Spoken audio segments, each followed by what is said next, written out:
following podcast is a production of Radio Felician, the voice of Felician University of New Jersey and the home of alternative rock done right. Available via iHeartRadio, TuneIn, the Radio Felician app, and at radiofelician.com. Radio Felician University. Welcome to the Bergen Line, Community Conversations, a podcast series from Felician University and the Bergen County Prosecutor's Office, where the students of Felician engage the members of the Prosecutor's Office on topics important to the people of Bergen County. Welcome to the Bergen Line. Hi, my name is Stephanie Moore. I'm a senior here at Felician, majoring in criminal justice. I'm one of the student hosts you'll be hearing on the Bergen Line Community Conversations. For our first couple of episodes, I'm going to be sitting down with Bergen County Prosecutor Mark Musella. We'll be talking about what it exactly means to be the prosecutor here, his story, and important issues affecting the people of Bergen County. Let's get right into it. So I guess I will just ask you about your position, your current position in the Bergen County Prosecutor's Office. So I'm the Bergen County Prosecutor. It's an appointed position. It's a 5-year appointed term by the governor. It was 4 years that I'm the prosecutor on May 19th of this year, so my 4th year of the 5-year term. And, I tell everyone that I'm blessed to have this job. It's a great job. It's my dream job. It's a job that I never thought that I would really be able to actually be nominated for and to have this job. Obviously, a lot of responsibility comes along with the job, but the rewards of this job and just working for the prosecutor's office in general is great because you get to come to work every day and you get to do the right thing every day, and you get to work with some of the finest men and women in law enforcement. And the people in my office are they're smart, they're hardworking, they're dedicated, they're bright. And, again, everyone is working hard for the similar goal of doing the right thing and making sure that justice is achieved every day for the people of Bergen County. So, but on top of our traditional work that we do, investigating, arresting, and prosecution, we do so much more. And that's why we're hoping that this podcast will try and help us get the word out to the community about all the different things we do, about all the different services we do, and how we serve our community through community engagement and other social services. Stephanie Moore of Felician University here, talking with Bergen County Prosecutor Mark Musella. So I aspire to be a criminal defense attorney for juveniles in the near future. So I know you did speak on how you have experience with being a defense attorney. So if you can enlighten me a little bit about what I will be potentially getting myself into, that would be great. Okay. So, it's been a long road to get to this job. There's 21 prosecutors in the state of New Jersey. Each county has a prosecutor. So it's a highly sought after job. It's a difficult job to do, but again, it's a very rewarding job. And, I started off in the Bergen County Prosecutor's Office. I started my legal career as an assistant prosecutor. So a little bit about myself. I'm born and raised in Bergen County. I've been living in Bergen County for 59 years. I still live in Woodridge with my wife and my boys moved out. They're older than you now, 29 and 27, but they moved out. But I live in Woodridge still, and I'm still active in my community and some of the organizations in my community. And I'll talk to you about that later because I think that's very important. It was one of the reasons why I was able to get this job as well. And again, it's kind of everything you do in life kind of brought me to this spot today and prepared me for this job. So, I went to Assumption School in Woodridge. I went to Bergen Catholic High School in Oradell. I went to Fordham University, and I went to Delaware Law School. And, all during that time, I knew that I kind of wanted to be a lawyer somewhere in high school or college. But, and as you say, you want to be a criminal defense attorney for juveniles. There's so many areas of the law, and you really kind of don't know till you see what you're good at. I have a more of a passion to reform the criminality and the juvenile justice system. The juvenile justice system and just juveniles overall, because how I look at it is coming from someone who my background, so I'm from Paterson, New Jersey.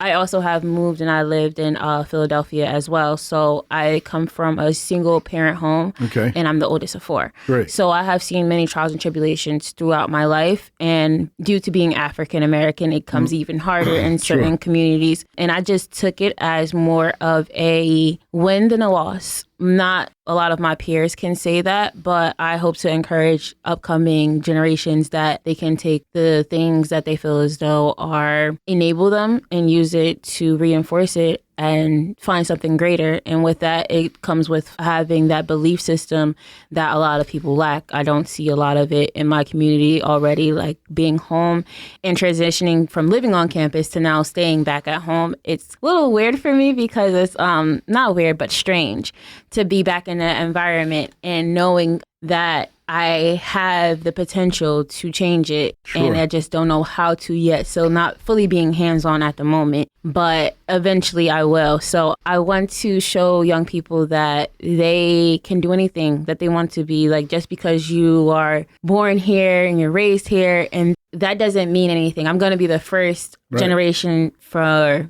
many years, I believe. Just the first generation overall to receive a degree. And a degree in criminal justice is even crazier. But given that I have a lot of family members that have been incarcerated and have experienced the juvenile system, so I'm going to experience it on the complete opposite position. So it's thrilling and inspiring. Sometimes it can be a little discouraging, but I don't try to look at it like that because I know that there is a much bigger calling for that. And there is this thing and this stigma where I come from that where you just have to settle.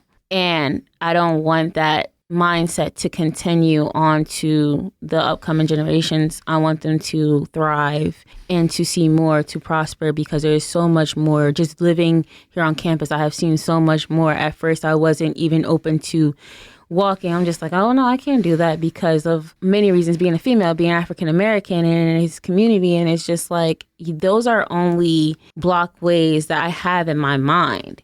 This is just what I was conformed to. It's not really there. It's just in your mind. So once you meet someone who tells you that and has actually lived it, it gives you inspiration to continue to actually do it. So I just want to be someone that they can have to be an outlet and a resource to say that, hey, I understand what you're going through, but the path that you're currently taking isn't going to make you. It's going to potentially break you.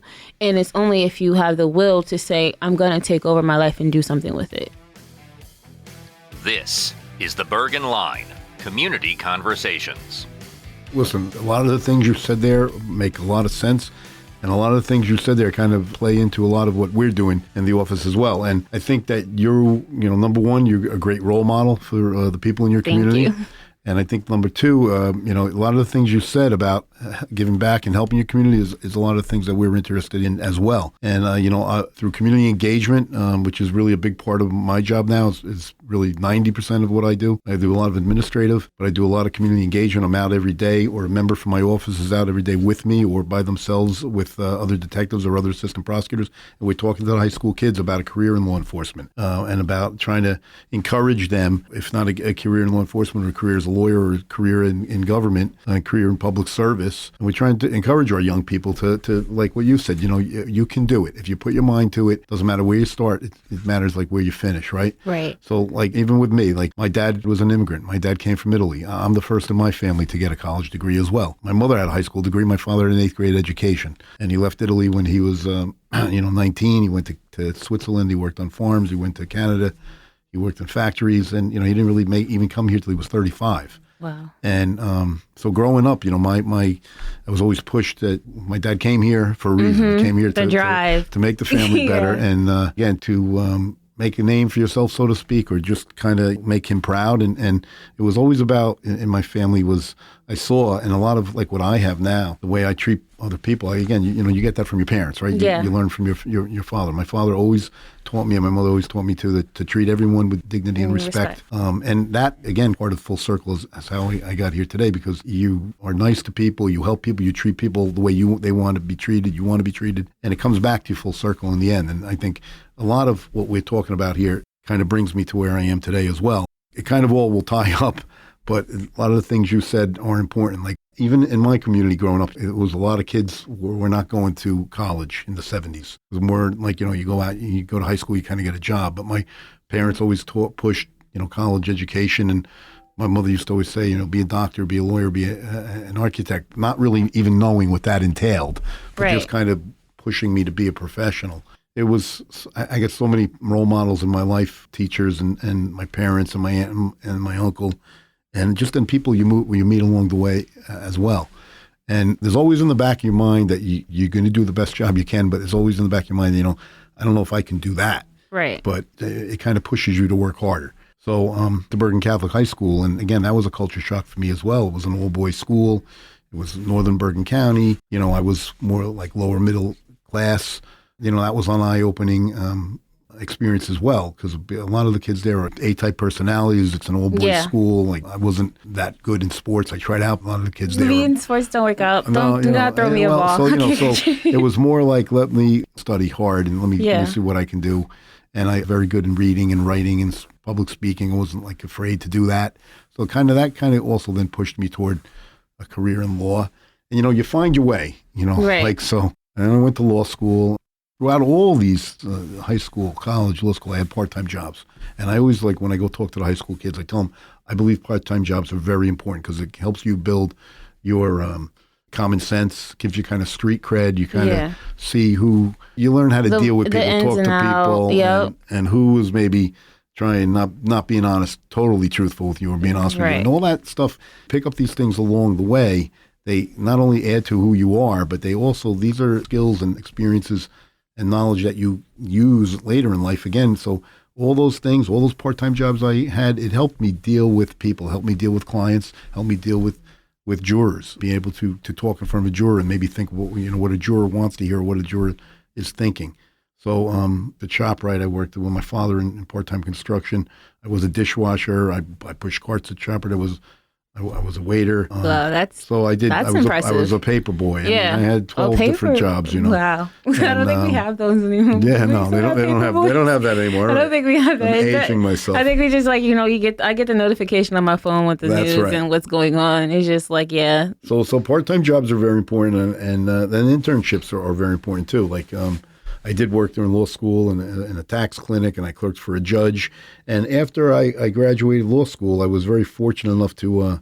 And I studied for the bar the whole summer. I only wanted to take the bar once. How was the bar? Very, very hard. I have so many questions about law school because it is JFK Jr. failed the bar the year that I took the bar. That's just a little tidbit of information. Okay, well then I'm not that. Okay. You take we could have a whole separate conversation about that. But you take a bar review course. You make sure you study. I didn't go down the shore. I didn't go to parties. I went to the Bergen Community Library, Bergen Community College Library from 12. My bar course was at 10. I went there at 12, and I stayed there till the library closed, which was like at 10 o'clock every day for the entire summer. Took the bar once and passed it. It was very, very difficult. It's a 3-day exam. But again, like you put your mind to it and you can do it. And that was something that was instilled in me by my parents. It's funny because as you progress through life, and I'm sure you can speak to this, every time you have a win, so to speak, or every time you accomplish something, you get more and more self-confidence, right? And it's like, why not me? Why I can do it. I did this, now I can do the next thing. What's the next thing? And you got to establish goals for yourselves. And it's one day at a time. You work hard, achieve the goal, set another goal, and you move on. So after law school, I was lucky enough to get a clerkship, and I clerked for a Superior Court judge in Bergen County. And his name was Ralph Polito, and he was actually from Lyndhurst. He passed away. It's going to be about 20 years now, but he was again another influential person in my life. I clerked for him, and he was in the special civil part, and he was in civil, and he also had like a small claims calendar, but he also had like the county police motor vehicle calendar, and back then there was a county police, and the county police, whenever they would make a road stop, whether it was a DWI or a speeding ticket or something to that effect, it would go to this court. It was like sort of a central, Bergen Municipal Court. And we had all those cases. And we had those cases. The Bergen County Prosecutor's Office would come in and try those cases. And I remember there was a gentleman named Bob Byrne who left the office before I got there. But there was a gentleman named Al Carilli, and there was a gentleman named Jim Santulli. They were assistant prosecutors when I later joined the office. And I got to watch them try these cases. And I really kind of said, I can do that. I want to do that. And that was really where I started then to get interested in being a prosecutor, because I really didn't know what the prosecutor's office did. And I found out, like rudimentary, that the prosecutor's office is the lawyer for the police. Right. And at the very basic level, that's what you do, right? You go to court with the police officer and you try to, the defendant, when they get arrested, they get a lawyer. So the police come into court and they have to basically get their story across to the judge or the jury. So the prosecutor is the one that kind of, helps them develop the case and improve the case then to the judge or to the jury, beyond the reasonable doubt. So in those days, I got to watch these DWI trials. I said to myself, that's something that I want to do, and that's something I think I can do. That's it for now. Thanks to Bergen County Prosecutor Mark Musella. We're not done, though. We'll pick up the conversation on the next episode of the Bergen Line Community Conversations. This podcast has been a production of Radio Felician, the voice of the Franciscan University of New Jersey. The views expressed are solely those of the hosts and guests and are not official statements of Felician University. Visit Radio Felician on the web anytime at radiofelician.com. Want to send an email? Reach out at radiostation@felician.edu. Radio Felician, the Falcon.